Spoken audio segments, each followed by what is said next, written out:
नमस्कार बच्चों, मैं हूँ रोहित कुमार और आप देख रहे हैं राधे एकेडमी चैनल। और इसमें ये पहला चैप्टर बायोलॉजी का चल रहा है, जिसमें आपने निषेचन पश्च घटनाओं के बारे में पढ़ा था, जिसमें आपने युग्मनज को पढ़ लिया था। और अब पढ़ेंगे आप भूणोद्भव के बारे में। चलिए शुरू करते हैं।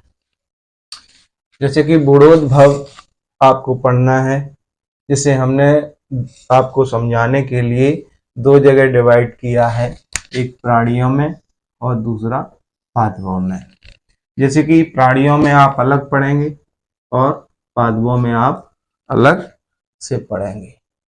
प्राणियों में भूणोद्भव, जैसे कि बताया गया युग्मनज कैसे विकसित करता है और कोशिकाएं कैसे बनती हैं, जीव का जन्म कैसे होता है।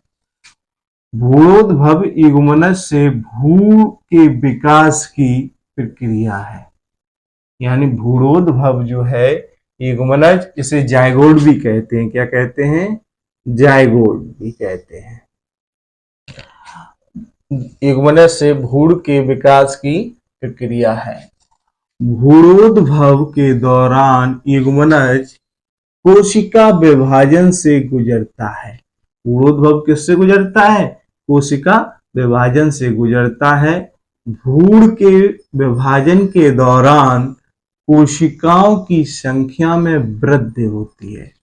यानी जब वो विभाजन, भ्रूण जो है विभाजन के दौरान जब गुजरता है तो उसमें क्या बढ़ता है?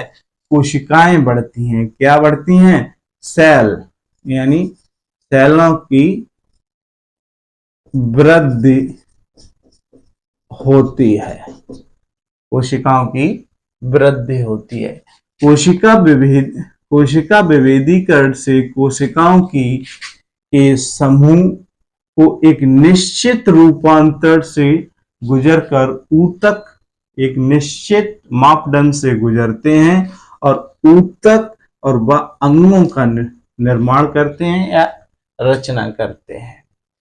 ये एक बात समझिए, जब भी भ्रूण का विभाजन होता है, विभाजन के दौरान ही कोशिकाओं की संख्या में वृद्धि होती है और कोशिकाओं के विभेदीकरण से कोशिकाओं के समूह एक निश्चित रूपांतरों से होकर गुजरते हैं, जिसमें क्या बनाते हैं?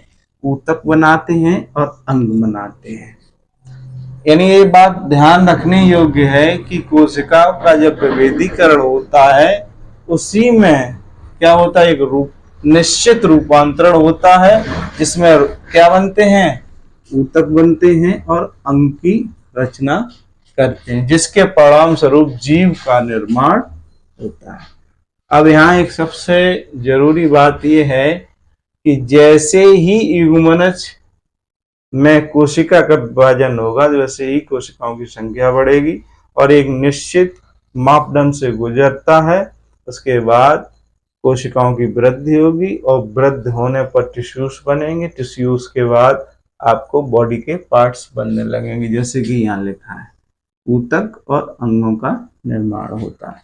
अब हम बात करेंगे कि प्राणी दो प्रकार से जन्म देते हैं, क्योंकि जन्म देने की प्रक्रिया तो लगभग में एक जैसी है, लेकिन वो दो प्रकार से जन्म देते हैं, अंडों के रूप में और बच्चों के रूप में। जैसे कि अंड जरायुज, क्वेश्चन यहाँ से आता है कि ऐसे प्राणियों के नाम लिखिए जो अंडों के रूप में अपने बच्चों को जन्म देते हैं। तो आप कैसे कह सकते? पक्षी आ जाएंगे, उसमें कुछ सरीसृप आ जाएंगे, जैसे बहुत से पक्षी हैं, कछुआ है जो जमीन पर समुद्र में से बाहर आकर अपने बच्चे को ब्रिज के पास बीच पे आके अपने अंडे देता है, वो आ जाएगा। और मुर्गी आ जाएगी, पक्षी आ जाएंगे। कई ऐसे पक्षी या प्राणी हैं जो अपने बच्चों को जन्म अंडों के रूप में देते हैं, उन्हें अंड जरायुज कहते हैं। जो अंडों के रूप में बच्चों को जन्म देते हैं उन्हें क्या कहते हैं?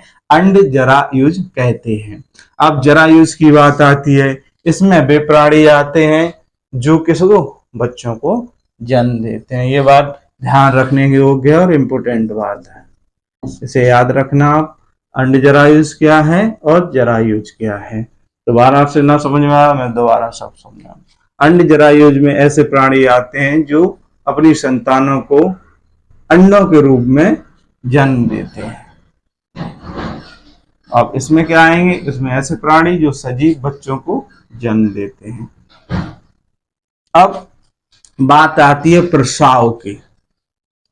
प्रसाव क्या होता है? प्रसाव होता है, आपने देखा होगा कि हमारे छोटे बड़े कस्बों में महिला प्रसाधन की व्यवस्था होती है, जिसमें कि बच्चा की सुरक्षा के लिए डॉक्टर्स और नर्सें तैयार रहती हैं, जिससे कि कोई भी भूड़ या बच्चे की मृत्यु ना हो सके। तो जैसे कि आप जानते तो हैं, लेकिन अब यहाँ पढ़ेंगे, इसे समझिए।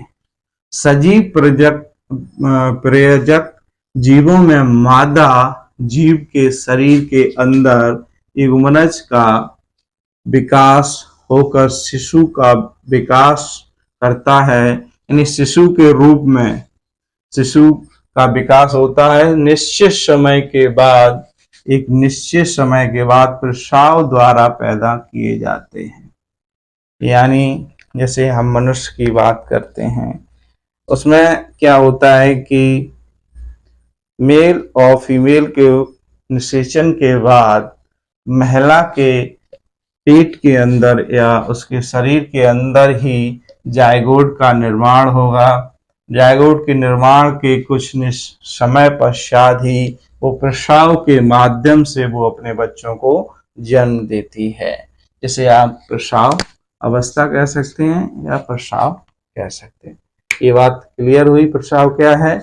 यानी प्रसाव के द्वारा जो जैसे कि महिलाएं हैं या महिलाओं को हॉस्पिटल्स में आपने देखा होगा कि डिलीवरी के समय हम ले जाते हैं और उनके जो बच्चों को जन्म देती है उसे ही प्रसाव कहते हैं। अब बात करेंगे हम पादपों के भ्रूण के बारे में। पादपों में भ्रूणोद्भव, ये तो आप प्राणियों के बारे में पढ़ा, प्राणियों के बारे में अंड जरायुज पढ़े, जरायुज पढ़ा और प्रसाव पढ़ा। अब हम पढ़ेंगे पादपों में भ्रूणोद्भव के बारे में। पुष्पी पादपों में युग्मनज का निर्माण बीजांड के अंदर होता है। बीजांड होता है पुष्प पे। ये अगला चैप्टर जो आएगा इसके बाद वाला चैप्टर, उसमें पुष्प की संरचना के बारे में आप पढ़ेंगे, उसकी आकृति के बारे में पढ़ेंगे, उसने जननांगों के बारे में पढ़ेंगे। तब वहां से आपका ये बात क्लियर हो पाएगी। लेकिन फिर भी आप यहाँ पढ़िए, समझिए, फिर आपका और क्लियर हो जाएगा। पुष्पी पादपों में युग्मनज का निर्माण बीजांड के अंदर होता है। निषेचन के बाद जब फर्टिलाइजेशन की क्रिया हो जाती है, उसके बाद पुष्प के बाह्य दल, पंखुड़ी तथा पुंकेसर मुरझाकर गिर जाते हैं। जब फर्टिलाइजेशन हो जाता है उसके बाद क्या होता है? उसके बाह्य दल, पंखुड़ी और पुंकेसर मुरझाकर गिर जाते हैं। स्त्री केसर पुष्प से जुड़ा रहता है। क्या जुड़ा रहता है? यहाँ पे एक बात ध्यान रखना कि जब पुष्पों में फर्टिलाइजेशन होता है या निषेचन होता है, उसके बाद पुष्प के साथ जुड़ा क्या रहता है? तो आप कहेंगे स्त्री केसर जुड़ा रहता है। और युग्मनज भ्रूण में तथा बीजांड बीज में विकसित हो जाते हैं। जब वो स्त्री केसर पुष्प से जुड़ा रहता है तो युग्मनज जो है भ्रूण में, बीजांड बीज में, युग्मनज भ्रूण में और बीजांड बीज में विकसित हो जाते हैं और आगे चलकर फल वित्ति का निर्माण होता है। किसका निर्माण होता है? फल वित्ति का निर्माण होता है और उसी में बीज बनते हैं। क्या बनते हैं? बीज बनते हैं। किसमें? पहले यहाँ पे समझिए, युग्मनज भ्रूण में तथा बीजांड में बीज, बीजांड में क्या बनेंगे? बीज विकसित बीज में विकसित हो जाते हैं और आगे चलकर क्या बनते हैं? फल वित्त बनाते हैं और फल का निर्माण करते हैं। जैसे कि यहाँ देखिए आप, ये स्ट्रक्चर बनी है, ये बीज है और ये इसका जो ऊपरी वाला जो आवरण ये दिखाया गया है, ये इसकी क्या है? फल वित्ती है, जिसे पी से प्रदर्शित किया गया है।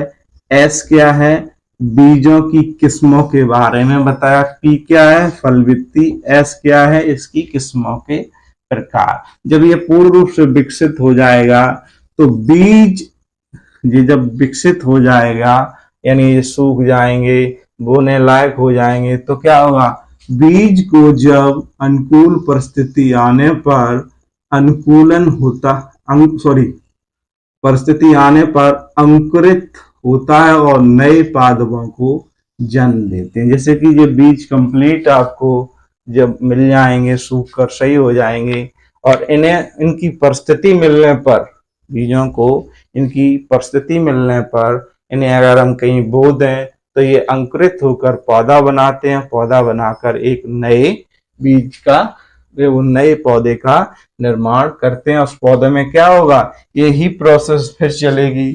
पुष्प लगेगा, पुष्प के अंदर पंखुड़ी आएगी, पुंकेसर आ जाएगी, और जब स्त्री केसर जुड़ जाएगा तो वो मुरझाकर गिर जाएंगे और युग्मज भ्रूण में तथा बीजांड बीज में निर्माण होगा।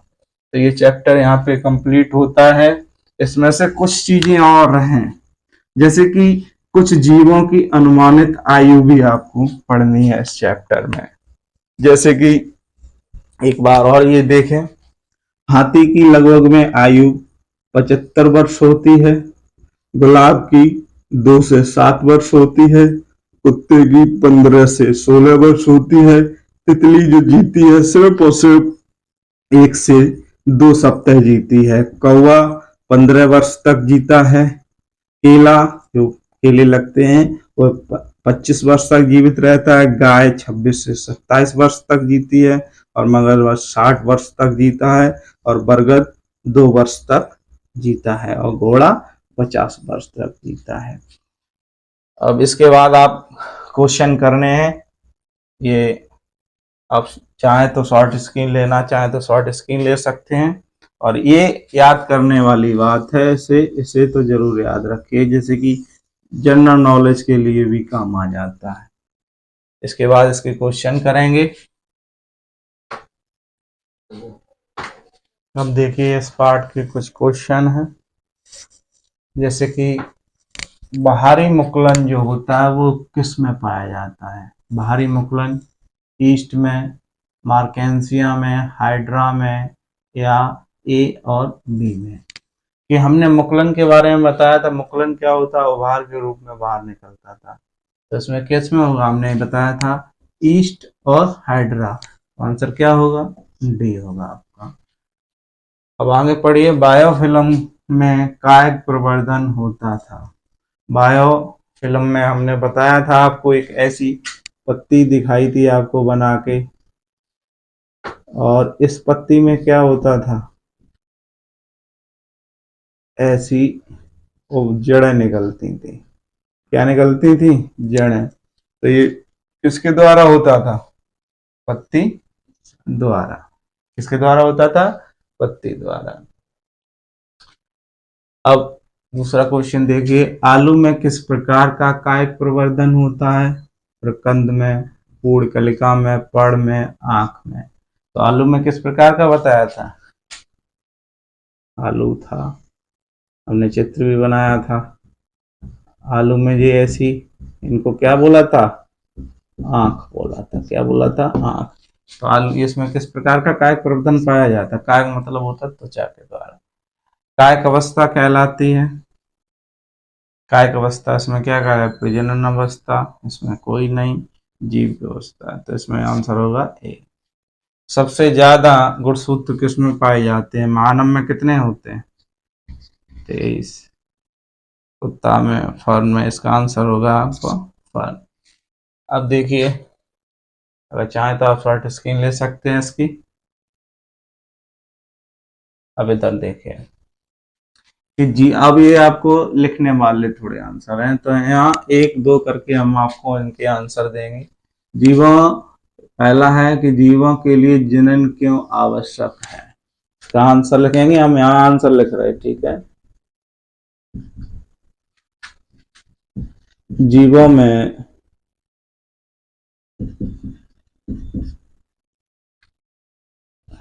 जीवों में जनन एक आवश्यक जैविक प्रक्रम है जिससे एक पीढ़ी से दूसरी पीढ़ी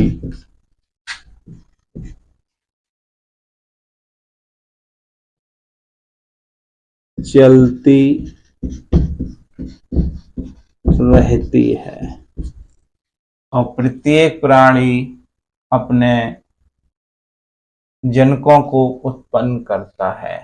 प्रत्येक प्राणी जनन के द्वारा प्रत्येक प्राणी जनन के द्वारा अपनी जैसी संतानों को जन्म देता है, इसलिए जनन आवश्यक है।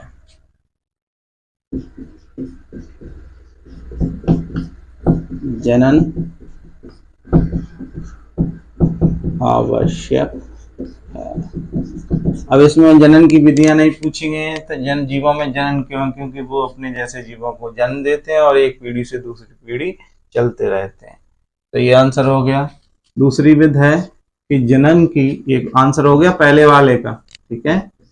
दूसरे वाले का आंसर देखिए कि जनन की अच्छी विधि कौन सी है। मैंने बताया था कि जनन की दो विधियां पढ़ाई थी आपको, अलैंगिक जनन और लैंगिक जनन, और ये बताया था कि लैंगिक जनन जीवों की जनन की एक अच्छी विधि है क्योंकि इसकी जो संतानें जन्म लेती हैं, हालांकि जटिल प्रक्रिया, समय लगता है, लेकिन उसकी जो संतानें होती हैं उनका संरक्षण अच्छा प्राप्त होता है, इसलिए वो जीवित बनी रहती हैं।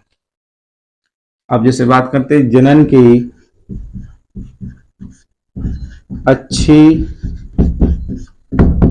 अच्छी विधि लैंगिक जनन की है क्योंकि इसके द्वारा जो जीव जन्म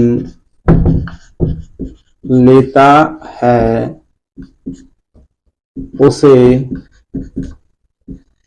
अच्छा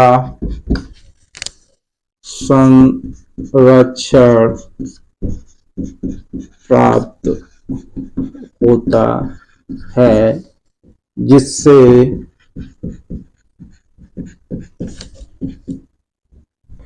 संतान की जीने की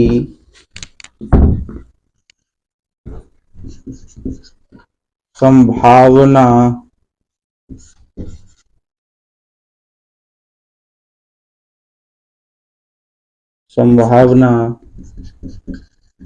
अधिक हो जाती है, इसलिए ये अच्छी विधि है। इसलिए यह एक अच्छी विधि है। ये आंसर हो गया।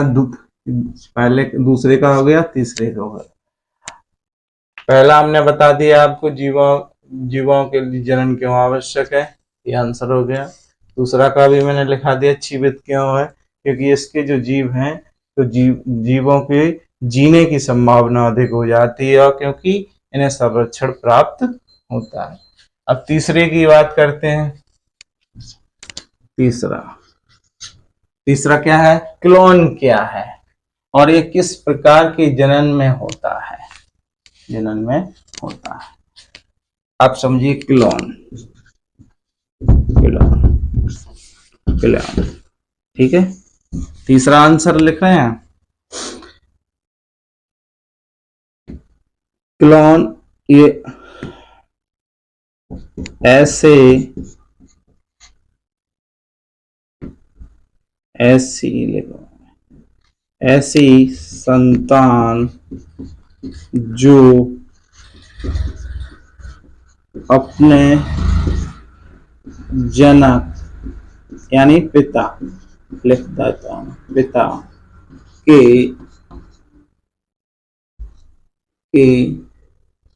समरूप होती है, समरूप होती है।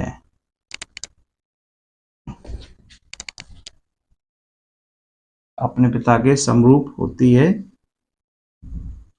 समरूप पिता के, यहाँ एक मिनट रुक जाओ, पिता के आकार व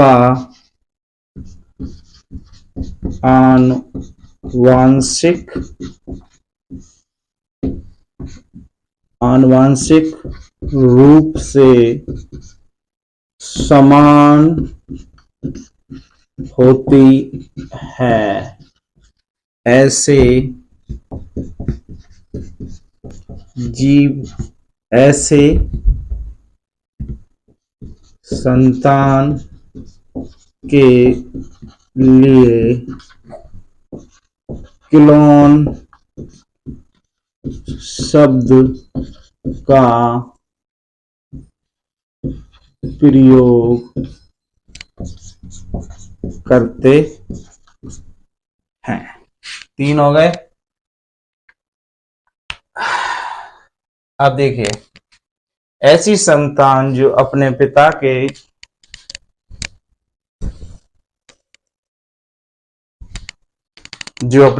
के आकार व आनुवांशिक रूप से समान होती है, ऐसी संतान के लिए क्लोन शब्द का इस्तेमाल करते ही हो गया। अब ये 2 हैं। कायिक प्रवर्धन से आप क्या समझते हैं, मैं इन्हें समझाऊंगा।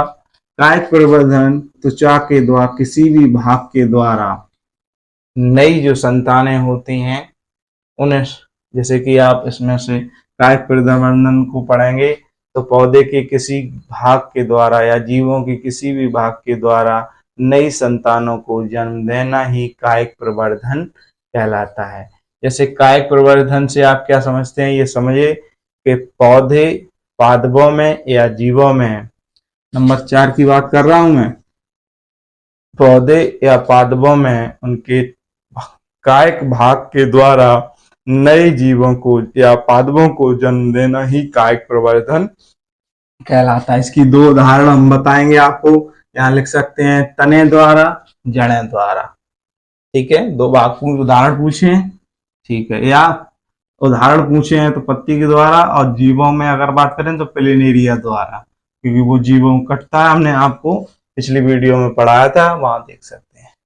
बाहरी निषेचन की व्याख्या करें, ये आपका वर्क है जो आप करेंगे, करके लाएंगे और कमेंट्स में हमें बताएंगे।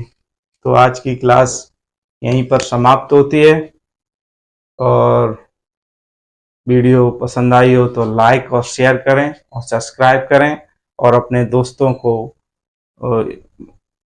शेयर करें। नमस्कार, शुभ रात्रि।